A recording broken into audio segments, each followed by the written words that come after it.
Hey y'all, well this is Pastor John and I'm back for another For Your Soul. And today I got something good for you. So imagine me, young soldier over in Korea, in South Korea, and I'm out in the Ville, as they call it, which is like the little shopping area. And imagine me going into this market and seeing all these purses, right? Well, here's the thing about it. There are those purses that are in Korea that are fake, and there are those purses that are there that are real. Now, here's the thing. I'm a guy. I've never carried a purse. And for those of you that might be saying, well, how do you know that guys don't carry purses? I don't know that. But what I do know is Pastor John doesn't carry a purse, okay? And so I go into the market. I'm trying to decipher what's real, what's fake. So I don't know. I go back home. I get on the phone with my wife. I call her and I say, hey, babe, how am I supposed to understand the difference between a real purse and a fake purse? And she said, well, one way to know is if it's real leather, you'll be able to apply heat to it. I said, that's a good idea. So when I go back to the markets, and you got to understand South Korea, every purse is real if you ask the vendor. So I go and I ask them, hey, is this purse real or fake? Real, it's all real. And I'm like, okay. And I pull out a lighter. And once I pull out the lighter, I say, so I should be able to go ahead and no. And then I would know that it wasn't real. Well, what if I told you that the same concept applies in the Word of God? Would you believe that? Would you believe that God uses that same tactic to make sure he understands what's real and what's not real? I know you don't believe me, so I'm going to show it to you. Let's look at 1 Peter, the 1st chapter, the 3rd through the 9th verse.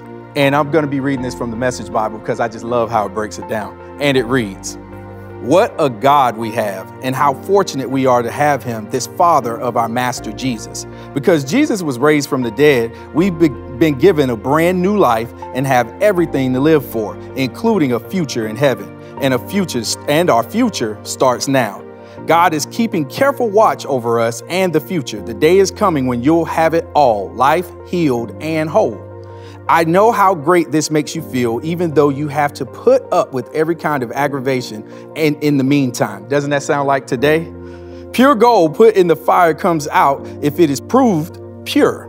Genuine faith put through this suffering comes out proved genuine. When Jesus wraps this all up, it's your faith, not your gold, that God will have on display as evidence of his victory. So let's talk about it for a second. If you listen to the text very clearly, you hear what it says, that God tries us by putting us through the fire to see if our faith is real or fake.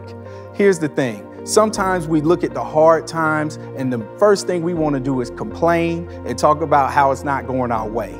But I want to give you some encouragement on this week that sometimes God is putting you through the fire to test you, to make sure that you're still just as committed as you once were.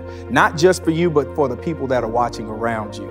And our faith is just like the gold in the text. When that fire goes up against gold, if you know anything about a goldsmith, he melts it down. And once it dries and is settled and is set, you should be able to look at it and see your reflection if all the impurities are out. I just thank God on today, and I ask that you do the same. Take a moment and thank God for the trials and the fires, because you know he's making you pure for your future. Because if you are in him and he is in you, you don't just end here on this earth. We know that our future is in heaven with him. And so on today, you can ask yourself this question: am I real or fake? Well, you'll know when the trials of life come and they test you. And if you can pass that test, then you know you're a real saint with a real God and a real future. So I hope that encourages you on today. This has been another For Your Soul with Pastor John.